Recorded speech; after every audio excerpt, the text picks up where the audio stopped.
Assalamualaikum warahmatullahi wabarakatuh. Beramal dengan ikhlas adalah seperti menanam pohon, kita mungkin tidak segera menikmati buahnya, tapi kebaikan akan tumbuh dan bertahan lama.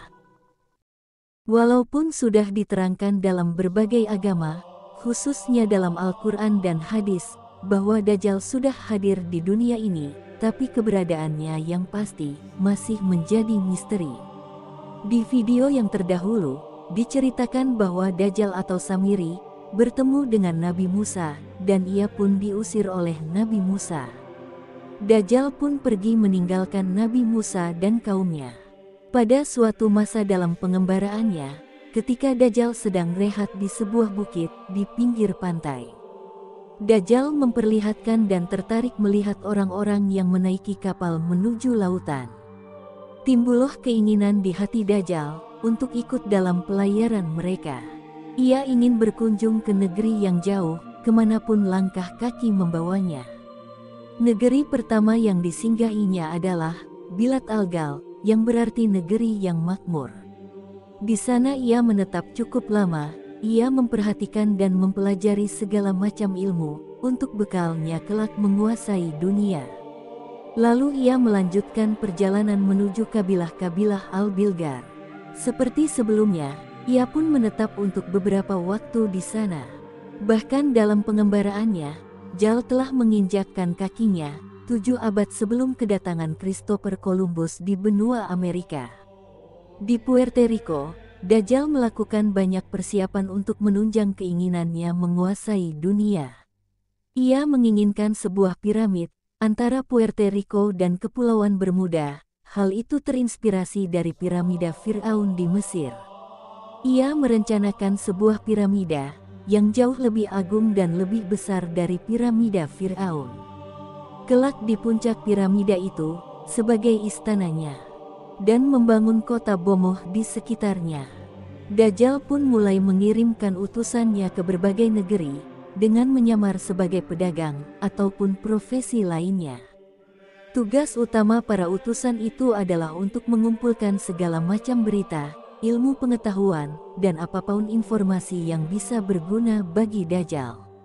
Pada abad kedua Hijriyah, atau abad ke-8 Masehi, dengan menggunakan kapal bertenaga surya, Dajjal berlayar melintasi segitiga Bermuda. Ia sedang menuju pantai Florida. Di kejauhan, di tengah gelapnya malam, Dajjal melihat cahaya yang terang benderang di tengah lautan.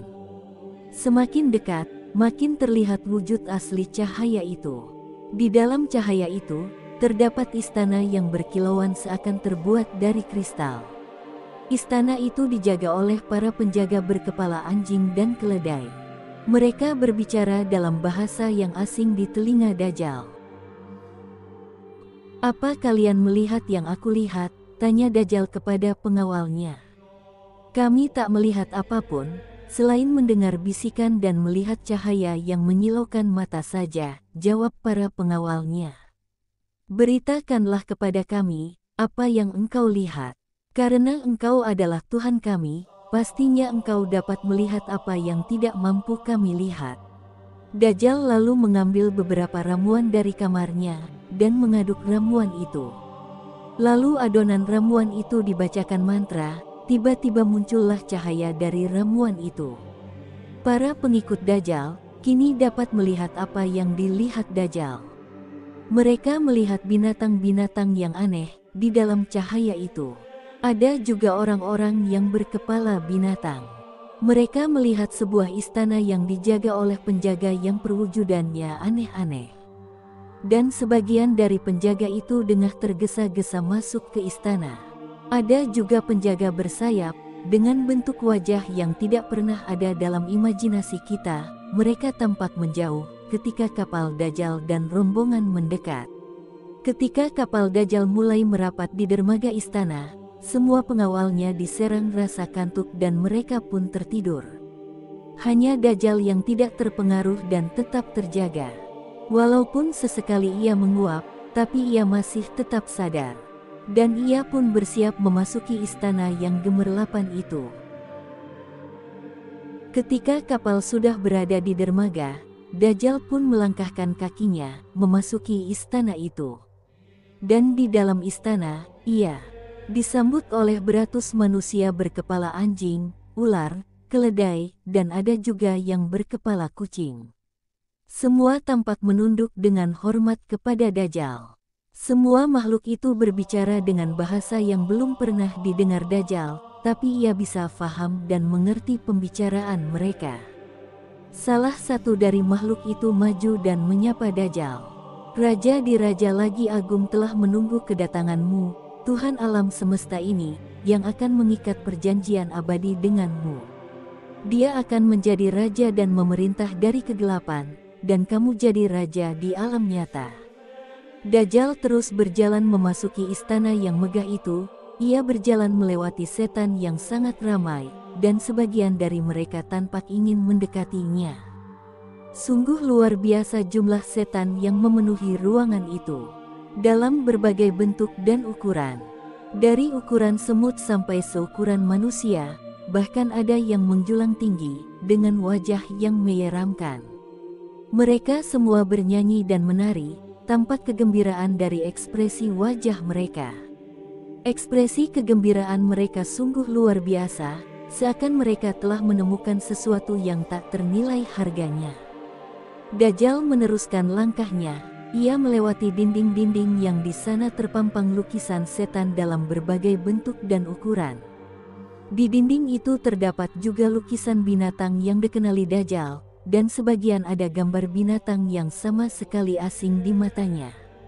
Dan ada satu gambar monyet yang bentuknya lain daripada bentuk monyet yang biasa dia lihat, dan di bawah gambar itu ada tulisan yang ditujukan untuk manusia dan jin. Karena mungkin jin bisa membantu manusia, tentu saja dengan izin Allah.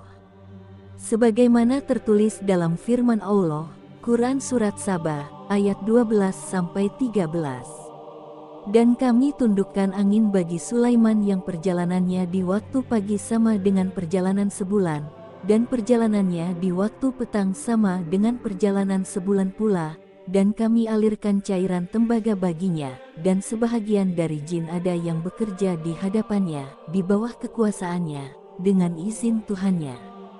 Dan siapa yang menyimpang di antara mereka, dari perintah kami, maka kami rasakan kepadanya azab neraka yang apinya menyala-nyala. Para jin itu membuat untuk Sulaiman apa yang dikehendakinya, dari gedung-gedung yang tinggi, dan patung-patung dan piring-piring yang besarnya seperti kolam, dan periuk yang tetap berada di atas tungku. Bekerjalah hai keluarga Daud, untuk bersyukur kepada Allah dan sedikit sekali dari hamba-hambaku yang bersyukur.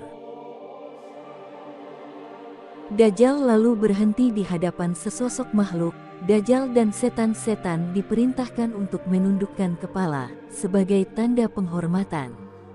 Tapi Dajjal tetap menegakkan kepalanya, hingga beberapa dari setan itu memintanya untuk menundukkan kepala, karena itu adalah syarat untuk menemui Tuhan mereka.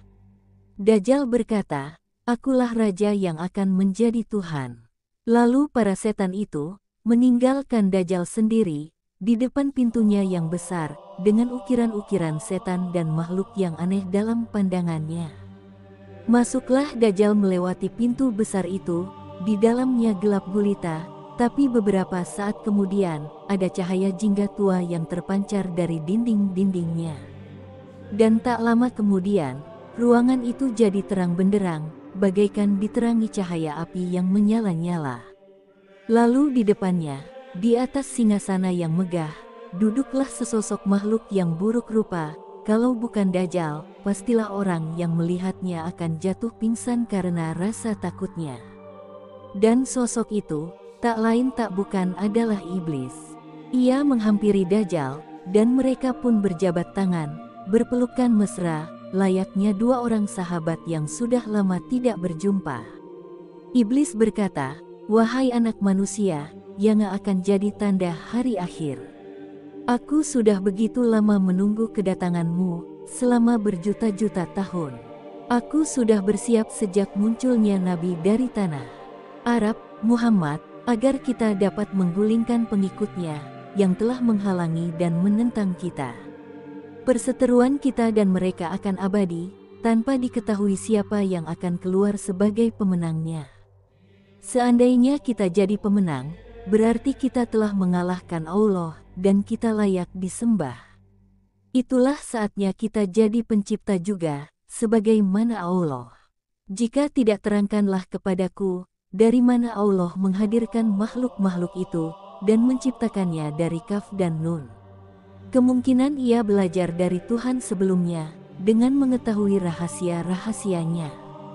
Kemudian ia mengkhianatinya dan menciptakan hal-hal ini, tentu saja dengan rahasia-rahasia yang telah diketahuinya itu.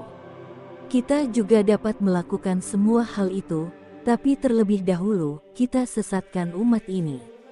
Allah telah memberikan pengampunan kepada nabi mereka untuk kesalahan yang telah lalu, dan yang akan datang, serta mengaruniakan kepada mereka malam Lailatul Qadar, yang lebih mulia daripada 1000 bulan. Allah juga telah menetapkan tempat berhenti wukuf di Arafah, di mana ketika mereka kembali dari Arafah, mereka bagaikan baru lahir kembali dari rahim ibunya. Allah memberikan kesempatan kepada mereka untuk memohon pengampunan istighfar, kemudian Dia mengabulkan permohonan ampun mereka. Allah juga memberikan taubat kepada mereka dan menerima taubat mereka, selama mereka belum menghadapi ajal. Allah telah memberikan kemuliaan kepada mereka.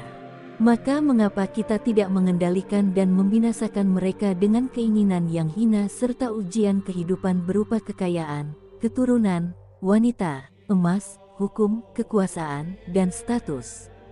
Akan kita utus kepada mereka para pembantu kita, baik dari kalangan jin maupun manusia, untuk meruntuhkan mereka.